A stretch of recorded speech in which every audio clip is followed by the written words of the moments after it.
Tere õhtust! Meil oli hiljaaegu üks saade, kus rääkisime rahast ja vastukaja oli tõttu öeldes päris meeletu ja mõtlesime jätkame selle teemal täna veelgi ja räägime täna sellest, alustame vähemalt sellest, mitte keegi, mitte kunagi ega mitte kuskil ei ole kuulnud riigihanke kohta mitte midagi, milles oleks riik jaganud välja mingisugused tingimused selle kohta, kus oma raha hoida. Ehkki ma hakkasin mõtlema riigil, kui sellisel raha ei ole. Raha on meie oma, mis on usaldatud valitsuse kätte, mis peab seda kõige parema äranägemise järgi ja kõige kohusetundlikumalt ja ratsionaalsemalt kasutama. Vist on niimoodi? Noh, ma arvan niimoodi, et eks see, kes on riik või kes nimetab ennast riigiks, see arvab võib-olla teistmoodi.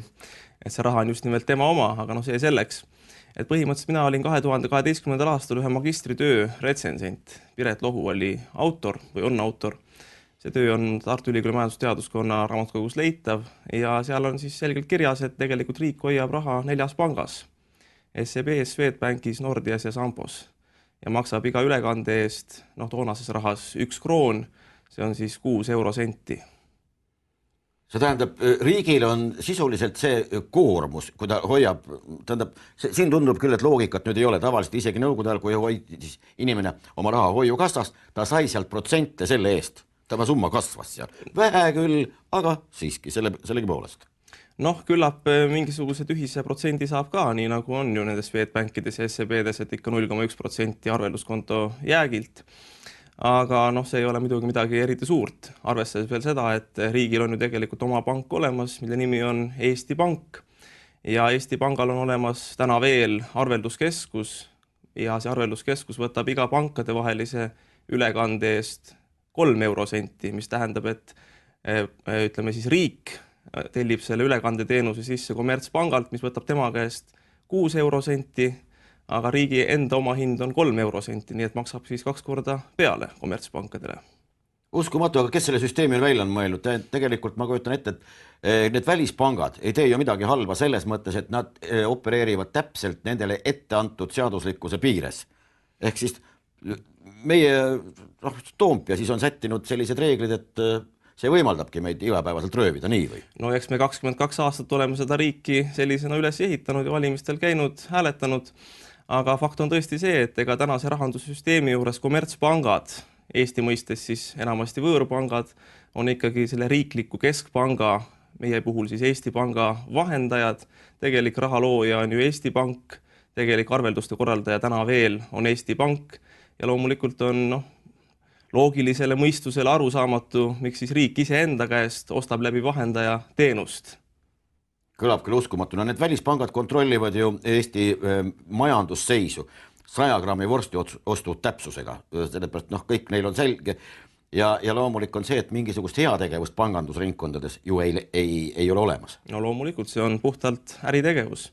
Aga kui me vaatame näiteks enne teist maailmasõda perioodi, siis oli ka ju olemas sama asutus või vähemalt sama nimega asutus Eesti Pank, aga see Eesti Pank pakkus nii-öelda arveldusi, hoiuseid ja laene kõikidele eestimaalastele, aga ta oli ka valitsuse ja valitsusringkondade, kohaliku omavalitsuse, valitsusasutuste oma pank, kus siis valitsus ise arveldas ja mille kaudu muu hulgas anti ka sisuliselt nullilähedase intressiga laene Eesti tootva majanduse arendamiseks. Aga praegu ju ei anta. Praegu antakse ainult Eesti Panga oma töötajatele. Oma töötajad siiski saavad? Oma töötajad saavad, nii et ütleme teatud soodustatud isikute ring on siiski olemas.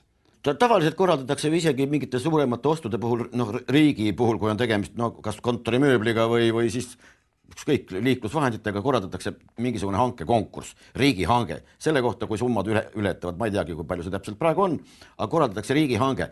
Suuremat riigihanget ju ei olekski võimalik korraldada, kui kus koha peal hoida Eesti Vabariigi raha. Riigihanget ju korraldatud ei ole. Riigihanget ei ole, et see on põhimõtteliselt poliitiline otsus, et 4 suuremas pangas arveldatakse, see tuli ka sealt magistritööst välja. Ja ütleme ilmselt põhjendus võib olla see, et 3 korda soodsam on, ütleme siis riigi jaoks arveldada kui tavalise kodaniku jaoks. Et põhimõtteliselt tavalise kodaniku jaoks on ju seal ikkagi vist 16 senti ja nii edasi, need arveldused, 38 senti pankade vahelise arvelduse jaoks. Nii et mõnevõrra soodsam on riigi jaoks, aga jällegi ma toonitan seda, et riigi arvelduste omahind läbi Eesti Panga on 3 eurosenti, nii et ikkagi 2 korda kallim ja tõesti, nagu te ütlete, ilma konkursita. Järelikult on rikutud antud juhul riigihanke seadust. No vot sellele ei oska mina hinnangut anda, kas on rikutud, aga igal juhul ega see ilus olukord nagu ei ole, et põhimõtteliselt täiesti loogika vastane ja fakt on see, et võõrpankade kasuks raha välja lüpsmine selle kaudu ikkagi riigisüsteemis toimub. Kui palju seda raha võib olla välja lüpstud 20 aasta jooksul, sellepärast et kogu aeg see praktika on olnud ju meil pidevalt selline, et raha on hoitud välispangas? Pankade ees. Mina ütleksin niimoodi, et võib-olla see konkreetne summa ei olegi nii tähtis, aga tähtis on see, et kui me vaatame Eestimaal sõites auto aknast välja või kas või oma maja aknast välja, siis me näeme ju seda, et on söötispõllud, on tööstused likvideeritud, on põhimõtteliselt kogu see majandussüsteem likvideeritud või likvideerimisel ja vot see ongi see hind, et meie eestimaalaste töö, meie higi ja vaev ongi siit võõrpankade ja teiste võõrettevõtete poolt välja viidud, mida on vaeseks tehtud. No ja siin on ju, hakkaks kas või sedapidi mõtlema, et kui meil räägiti hiljaaegu, et Ericsson oli üle miljardi käibega ettevõtte suurim ja tegemist ei ole ju meie ettevõttega ja lisaks kõigele, meie oleme niikuinii pidevas sellises alltöövõtja seisuses, mis tundub, et selline moonaka seisus sobibki ja kui see jäme ots on välispankade käes, nad kontrollivad kogu seda majandust ju väga täpselt, kuhu kohta, enda arvete pealt ju vaadatakse, kus koha peal see raha läheb edasi või tagasi, siis on võimalik eos juba konkurendid likvideerida, soodustada suure propagandakäraga saatel neid, kes tegelikult mingisugust ohtu ei kujuta ja nii edasi, nii edasi. No täpselt nii on ja küsimus on ju selles, et juba marksismi klassikud on ju öelnud, et kui pangandus hakkab käsutama majandust, siis sureb kapitalism. Ja mõni võib-olla ütleb seda, et meie tänane süsteem on väga kapitalistlik, aga kindlasti ei ole tänane süsteem kapitalistlik selles mõttes, et kapitali ei kasutata ju ratsionaalselt. Ei kasutata oma riigi, oma rahva hüvanguks siin ettevõtluse loomiseks, vaid just vastupidi. Et väliskapital on läbi võõrpankade tulnud siia, ta on ostnud meie tööstused üles, meie maad üles, siis ta on normaalse majandustegevuse likvideerinud ja jätnud siia ainult siukse odava tööjõu ressursi ja ütleme teenuste pakkumise, vahendustegevuse. Ja vahendustegevuste arvelt ei ole võimalik küll ühel rahval rikkaks saada. Et rikkaks saab ja kapitali luuakse ikka ainult läbi tootmise ja seda meil ei ole. Kuni sinnamaani välja, et tegelikult inimene kujutab ette, et ta paneb kuskile oma mingisuguse säästu või hoiuse või saab oma palga või kõik kuskile panka, siis peaks kõik seal kindlas kohas olema. Inglismaal ei tuleks kõne allagi selline olukord nagu meil pääseb ju arve juurde, sealt võetakse sult vabalt raha ära, pank võib sealt võtta, sealt võib võtta, täitur võib võtta, sealt võivad igasugused firmad võtta, sealt võib riik võtta ja nii edasi, nii edasi. See arve ei ole sul absoluutselt mitte kaitstud. Mujal maailmas ei tuleks kõne allagi. Jah, selles mõttes küll, et ega pank seisab küll väljaspool seadust selles mõttes, et kui pangal on tarvis sealt mingit summa broneerida, siis see ei käi ju mitte läbi kohtutäituri, läbi bürokraatia, vaid pank lihtsalt tõmbab sul konto kinni ja võtab sealt raha nii palju, kui ta tahab ja kui sa tahad vaidlustada selle, siis kaeba kohtusse, aga kui sul konto peal raha ei ole, mille sa kohtusse kaebad? Seal juurde täpselt samamoodi, kui pank võtab su arve pealt midagi ära, ega ta mingisugust kviitungit või mingit asja selle kohta sulle ju ei anna. Muidugi internetipangast välja saad printida. Selles mõttes võib-olla see kviitung ei olegi siin niivõrd tähtis asi, aga tähtis on just see, et ta pääseb juurde. Ta pääseb juurde ja ta saab kontot sul blokeerida. Me võime öelda, see on üsna loomulik, aga mujal Lääne-Euroopas igal juhul see niimoodi küll ei käi, mitte ainult Lääne-Euroopas, ka Araabia pankades. Sinu arvele ei pääse ilma sinuta mitte keegi ligi. Sul võib teha ettekirjutusid, sa pead maksma ja nii edasi, aga sealt füüsiliselt välja võtta, seda õigust ei ole kellelgi. Fakt on see, et tähendab, kui me elame Eesti Vabariigis, millel on kehtestatud põhiseaduse preambul, mis sätestab riigi ülesandena Eesti rahvuse, keele ja kultuuri säilimise ja arengu läbi aegade, siis riik peaks olema just nimelt see kaitsev vihmavari, mis oma kodanikke kaitseb ja ei lubaks eriti võõrelemendil meie kodanike eludesse sekkuda ja meie arengut pärssida. Kas see soodus ettevõtluskliima, mida meil kogu aeg propageeritakse ja millest meil väga palju räägitakse, tähendabki siis seda, et välispangad, ka välisettevõtjad, olge hea, litsuge sellest kohalikust talupojast välja ükskõik kui palju higi ja vaeva, meie ei sekku. Nojah, ega soodus ettevõtluskeskkond kelle jaoks? Võõraste jaoks, välismaalaste jaoks. Aga Eesti rahvas, vähemalt mulle tundub küll niimoodi, on ikkagi jäetud odava tööjõu seisusesse ja kui me räägitakse seda, et diskrimineerimist ei tohi olla, siis mis see siis muud on kui diskrimineerimine, oma inimeste diskrimineerimine, alaväärseks tunnistamine. need samased emapangad ju näiteks ei võta ka ülekannete eest omal seal samas Rootsis tasu ei võeta, meil ju võetakse. No igal juhul võetakse kõvasti vähem. Selles mõttes, et no tõesti, kui jällegi tulla tagasi selle juurde, et Eesti Panga oma hind pankade vahelisele arveldusele on 3 eurosenti ja kui nüüd pangad küsivad 38 eurosenti, siis siin on ju 12-13 kordne erinevus. Ja kui seda öeldakse, et see on mõistlik juurdehindlus või mõistlik kasumimarginal, siis see on ju puhas valetamine tegelikult. No see tundub küll jah, nüüd sellise pisivale alla see küll ei mahu. Aga kelle huvides see süsteem on siis loodud? Me saame aru, et meil on mingisugune suveräänne riik siin, mis peaks olema demokraatlik riik, meil on mingisugune eelarve on salapärasel kombel tasakaalus, ehk inimesteni see ei jõua, seda on tunnistanud ka president, see meie majanduslik edulugu, ma pean silmas. Kellele siis on see loodud, see süsteem? No, jääb selline mulje, et võõrpankade jaoks või? No kui me üldse vaatame tänast rahandussüsteemi, mitte ainult meil, vaid ka kogu Euroopa Liidus, Ameerika Ühendriikides, kogu läänemaailmas, siis tegelikult see ühiskond on ju väga panganduse keskne ja pangandus on igal pool peamiselt, välja arvatud Araabia riikides, välja arvatud Hiinas, kus on teistmoodi see asi korraldatud, kus põhimõtteliselt on korraldatud kas siis asi nii, et intress jääb ühiskonda sisse, on oma rahvuslikud pangad või siis intressi üldse ei võeta, nii nagu on Araabia maades, siis meil tegelikult läbi selle intressi võtmise ja rahaloome protsessi pangad ja keskpangad lüpsavadki ju ühiskonnas selle rikkuse välja enda salvedesse ja noh, mulle vähemalt tundub niimoodi, et sihilikult sellega tekitataksegi sellist vaesust, sellepärast et meil ju Eestimaalgi on ju töötud, paljud neist on võimelised tööd tegema, tahaksid tööd teha, ainus asi on see, et ei ole raha.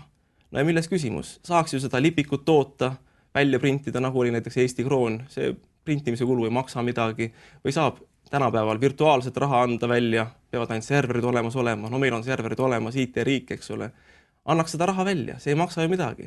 Aga ainuke asi on see, et ei saa anda, kuna on kehtestatud meie enda poolt see põhimõte, et raha saab välja ainult anda Euroopa Keskpank, Eesti Pank selle osakonnana ja tema saab seda teha ainult mitte otse riigile ja rahvale välja andes, vaid läbi protsendiga laenude kommertspankadele, kus siis riik omakorda ise ja riigi kodanikud võtavad veel suurema protsendi eest laenu. Nii et ühesõnaga riik on kehtestanud rahaseaduse, keskpanga seaduse, pangaseaduse ja on kehtestanud ilmselt siis sellepärast, et saaks ise võtta sealt kõrgema intressiga laenu, et saaks kasutada vahendajaid, et ei saaks ise otse majandust arendada. No uskumatu, tähendab siis see samane Toompea on teinud ju võimalikuks kõik selle, sinna riigi toimimise põhiprintsiipidesse on ju siis sisse kirjutatud see igavene alltöövõtt ja igavese moonaka staatus. No põhimõtteliselt küll, sellepärast, et kui me vaatame nüüd üldse teisi lääne ühiskonna riike, siis seal toimub asi ju täpselt samamoodi, lihtsalt võib-olla varasematest aegadest nemad on kogunud rohkem rasva, elavad selle vana rasva arvelt, võib-olla natukene mujal ka tervemat mõistust. Aga jah, Eesti puhul, kui siukse katsepolügooni näol on väga hästi näha see, et tegelikult kuidas see pangandus, kui ta vohab, kuidas ta siis majanduse tegelikult kapitalist täiesti puhtaks imeb. No aga kelle huvides peaks selline poliitika olema? Enne igasuguseid valimisi räägitakse küll mingisugustest pisikestest ematoetustest, isatoetustest, teeaukudest, liumägedest, ma ei tea mingitest sellistest väikestest, sisuliselt väikestest ja teisejärgulistest asjadest, aga põhiprintsiipide kallale ei lähe mitte keegi. Põhiprintsiipide kallal kindlasti ei lähe, sellepärast et selles ollakse ilmselt kas vaikimisi kokku lepitud või ei saada asjadest aru, sellepärast et haridussüsteem, kuidas poliitikud nendest kasvatatakse, noorpoliitikuid, see ju ka teeb oma töö ja ega põhiasjadest ju ei saada ka aru, eriti kui neid ei uurita ja nendest ei räägita ja nendest ei räägita. Pool aastat tagasi juhtus selline asi, et üks minister, meil praegu ametis olev minister näiteks ei teadnudki, et USA Föderaalreserv on eraettevõte, mitte ei ole mingisugune riiklik moodustis. Nii et selles mõttes ma olen selle ettevalmistusega ja informeeritusega täiesti nõus, et võib-olla ongi inimestel selline lagi kuskil ees, kus kaugemale ei mõelda ja loodetakse, et keegi teine teeb see sulle või selle sinu eest ära, aga teadupärast ega teiste huvides ei tehta ju midagi. No jah, eks hariduses ollakse ka tegelikult ju sukest vahendust kasutamas, et tuleb välisekspert, tema käest küsime nõu, temal on kindlasti õigus, sellepärast ta on välisekspert, muidu me teda ju ei kutsuks, et kui oma inimene sama juttu räägib, see ei ole midagi, kui räägib võõras, võt seda usume, see on niisugune eestlase kurb mäng minu mul tuleb meelde kohe Märt Laarmani kirjutatud 30. aastatel kirjutatud üks novell, vähe üle 30 lehekülje võiks keegi huvi tunda, Orirahvas, seal on muide ka öeldud, et eestlasel ikka kael kõver kuskile välismaa poole, kus need kõige kavalamad ja targemad nõuanded võivad olla, sest oma mõte ju ei kõlba, isegi kui ta mitu korda parem on. Loomulikult nii on. Mis sellest rahandussüsteemist saama hakkab, kui see niimoodi edasi käib? Me oleme ühel hetkel, võib-olla me oleme juba paljad iseenda teadmata, aga ühel päeval oleme tõsiasja ees, et mitte enam päris orjad, vaid suisa jätame selle päris eest ära. Kas see orjus üldse kunagi kadunud on? Ta lihtsalt on teisenenud ühest vormist teise, nagu energiajäävusseadus mingis mõttes, et eks meie ühiskond on ikka orjanduslik, ta on lihtsalt rafineeritumal moel ja orjastaja on loomulikult see raha, sellepärast et raha me ostame siis võõralt keskpangalt, võõralt kommertspangalt, kuigi me võiksime seda tööd siin Eestimaal ka ju niisama teha, et lepime kokku, et on vaja need põllud üles künda, need tehased tööle panna, tegevustulemi võtame endale, sööme ise ära, paneme riided selga, ehitame endale korralikud masinad, korralikud vastupidavad tööriistad, korralikud majad ja ei maksa kellelegi võõrale intressi, vaid hakkame ise tööle ja loomulikult selleks on tarvis vahetuse ekvivalenti, aga seda võiks ju välja anda meie oma Eesti Pank, nii nagu ta enne teist maailmasõda tegi ja elu läheks edasi. Nojah, siin on ka mitmel pool räägitakse Eesti suurest osavõtlusest, mingisugustest rahvusvahelistest projektidest, ka teadusprojektidest, aga selge on see, et mitte see osavõtt ei loo rikkust, vaid rikkaks saab müües, lõpp-produkti müües, ehk siis kui igaüks teeb kuskil, Eesti teeb pisikese jupi, kuskil lätlased teevad mingisuguse, siis keegi kuskil paneb selle kõik kokku ja siia ei jää sellest rohkem mitte midagi, kui siis mingisugune väike projektipõhine tasu võib-olla ja ka kompuutrite poolt tekitatud soojus näiteks, millega võid seda laborit kütta, aga rohkem ju mitte midagi. Fakt on see, et rikkus tekib ainult läbi töö.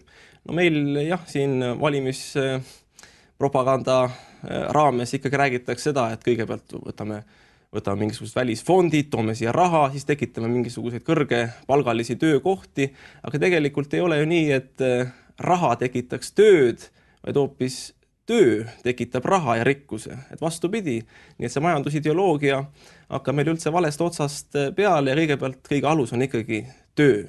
Ja kui siin rääkida sellest, et mis võiks Eestit edasi aidata, siis ma arvan, et me peaksime kokku leppima kõigepealt selles, et me peame kõvasti ja rängalt tööle hakkama ja selliselt tööle hakkama, et mitte välispiitsaga mõisnik ei tule siia, et mitte tema jaoks me ei tööta, vaid ise korraldame oma elu ja tööviljad jätame ise endale. Väljamaalt toetatakse ju ikkagi neid, kes viivad ellu mitte meie enda tahet, aga just konkurentide omasid.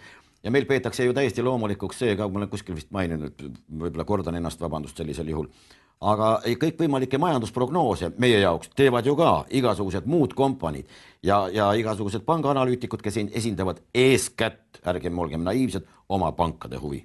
Loomulikult. Ja ega nemad ei räägi ju reaalsest majandusest, nemad räägivad ikkagi näitajatest. Ja ega kui räägivad meie riigijuhid, ja kui hästi meil läheb, siis nad ei räägi ka ju mitte reaalsest elust, vaid ikkagi näitajatest. Näitajatega on kõik korras, statistikaga on kõik korras. See, kuidas reaalne elu on, see ei ole tähtis. Tähtis on valida õige meetod, et siis näitajad paika saada. Kas meil oleks mingisugust pääseteed ka sellest pangaorjusest või siis miks pärast panga, kui oleks meil mingisugune omagi alternatiiv, kas või seesamane Eesti Pank, millega võiks siis opereerida ja mille puhul teaks, et need protsendid ja asjandused jäävad siia kodumaale maha? Lahendus on ühistegevus, sellepärast, et enne Eesti Vabariigi loomist 1918. aastal eelnes ka ju kõva ühistute asutamine. Asutati hoiulaenuühistuid, asutati piimaühistuid, tootmisühistuid, põllumajandusühistuid ja sellele järgnes siis põhimõtteliselt poliitiline ühistegevus ja riigi loomine ja kui oma riik oli loodud, siis see majandusstruktuur oli juba enne läbi ühistegevuse paika pandud ja lihtsalt oma riigi tingimustes asi hakkas õitsema ja arenema veelgi kiiremini.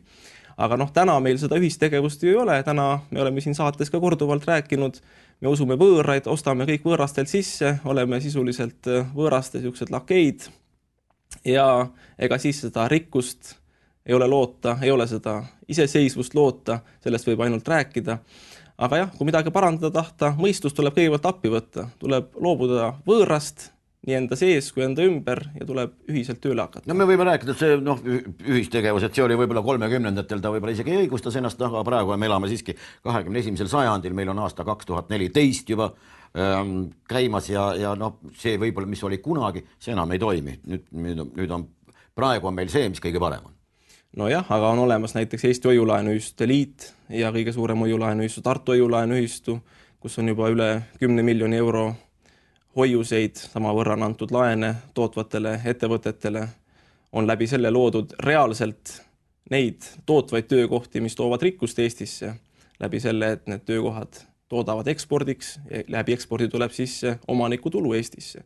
On ju Eestis näiteks tulundusühistu E-Piim, mis tegutseb piimanduse valdkonnas, on tulundusühistu Kevili, põllumeeste ühistu, teraviljaga tegeleb ja on tegelikult ju ka Eestis näiteks väga palju korteriühistuid, kes saaksid oma raha kokku koondada, seda on hinnanguliselt kuskil 1 miljard eurot, mis neil välispankade arvelusarvetel seisab. Kui see raha oleks kokku koondatud näiteks läbi hoiulaenuühistu süsteemi, me ei peaks kerjama kuskil mingeid välistoetusi selleks, et renoveerida või teha korteriühistute elu paremaks, vaid korteriühistud juba oma olemasoleva rahaga saaksid ennast aidata. Huvitav küll, umbes 20 aastat tagasi rääkisin väliseestlastega. Tegelikult see väliseestlane ei olegi ilus sõna, eestlased, kes elavad lihtsalt välismaal. Ja nad rääkisid nendest pankadest, mille nad ise olid loonud, ühispangad siis nagu, mitte meil SEB eelkäija, vaid ühistegevusest tulnud pangad ja need pangad elasid üle igasugused kriisid. Ja nad töötavad siiamaani. No nii on ja nii on ka ju meie naaberriikides, näiteks Soomes kuskil kolmandik pangandusest on ühistuline, üle 200. Kuskil kolmandik, jah. 200 ühistupanka tegutseb Soomes ja nendel on siis oma ühine katusorganisatsioon, Pohjolainen pank, see on ühistuline pank. No põhimõtteliselt, kui me vaatame Poola, siis Poolas kuskil 10% pangandusest on ühistuline, Prantsusmaal üle poole pangandusest on ühistuline, Saksamaal jällegi kuskil 30–40% pangandusest on ühistuline. Ja mitte ainult pangandus, vaid näiteks kui me läheme Soome, siis sarnaselt meie ETK-le on ju seal ka Soome tarbijate keskühistu, millele kuuluvad näiteks bensiinijaamad, hotelliketid, sööklate, restoranide ketid, igasugused tootmisettevõtted. Meil midagi taolist ei ole. No väga imelik oleks ka, kui ma niisuguse ideega läheksin kuskile panka ja küsiksin laenu selle jaoks, et ma tahan teha niisugust mingit ühistulist ettevõtlimist või kuidagi seda arendama hakata. See on otseselt konkureeriv ettevõtte olemasoleva pangandusega, ma sealt niikuinii selle jaoks midagi ei saa. No loomulikult, meile öeldakse täna seda, et küll vanasti oli halb, et oli käsumajandus ja plaanimajandus. Ma ütleksin siin samamoodi, et tegelikult läbi keskpanganduse süsteemi, kus kohas ju määratakse ära, millistele pankadele antakse laenu, millisteks otstarveteks, siis pangad annavad seda laenu omakorda edasi ju reaalsesse majandusse, siis see on tegelikult täpselt samamoodi plaanimajandus, ainult et see plaan on vähe rafineeritum, ta on vähe salajasem ja see ei olegi tavalise inimesele näha, nii et tõepoolest, kui kogu riigi majandus anda välismaise võõrrahanduse kontrolli alla, ega siis ei olegi loota seda, et me saaksime oma ideid ja ideaale siin Eestis saavutada. Nagu võib-olla teised teadki paremini, mida meil tarvis on. Vaevalt. Kui me ikkagi vaatame Soomet, siis seda tuuakse ju pidevalt eeskujuks ja näed, Soomes on olemas oma rahandus läbi selle 200 ühistupanga, Pohjolainen panga, mis on nende keskasutus, ja on olemas ka toimiv tootmine, toimiv tarbijate ühistusüsteem, toimivad põllumajandusühistud ja elu on nagu kindlustatum, sellepärast, et kas me vaatame näiteks Soome pensione või sotsiaalabirahasid, need on ju kaugel ees sellest, mis on meil. Kuigi tööd teeme nii meie kui nemad. Aga kui ma oleksin praegu nüüd, ütleme, praeguse rahandusministeeriumi esindaja või siis valitsuse esindaja siin, ma ütles kohe, niikuinii läheb neil kohe kõik tuksi, see ei ole estlik mitte midagi, vaadake, meil on tasakaalus eelarve ja meil on selles mõttes Euroopa parima majandusega riik, seal on kas juba tuksis või kohe läheb. No jah, see Euroopa parima majandusega riik on 22 iseseisvusaasta jooksul suutnud tekitada riigile välisvõla 22 miljardit eurot, iga aastaga 1 miljard juurde. No muidugi riigi rahandusministeeriumi valitsus kiitleb, et Eestil on madalaim riigivõlg, aga riigivõla all peavad nad silmas ainult valitsusasutuste võlga. Aga tegelikult, kui me räägime riigist kui tervikust, me peame vaatama ju kodanikke, nendele kodanikele kuuluvad ettevõtteid ja valitsusasutusi. Ja see kogu võlg on 22 miljardit eurot, mis on ikkagi väga üüratu koorem Eesti rahvale. Seda on rohkem, kui me aastas toota suudame. Tähendab, tegelikult me oleme juba noh, suhteliselt käpakil. Suhteliselt käpakil. Tuleb kõvasti tööle hakata, et kõike seda tagasi pöörata. Suur tänu, mõtleme selle peale, kui loeme midagi, keegi kuskil jälle midagi ütleb Eesti järjekordsete edulugude kohta ja kuidas meil kõige parem majandus maailmas siiamaani tasakaalus on. Mõelgem.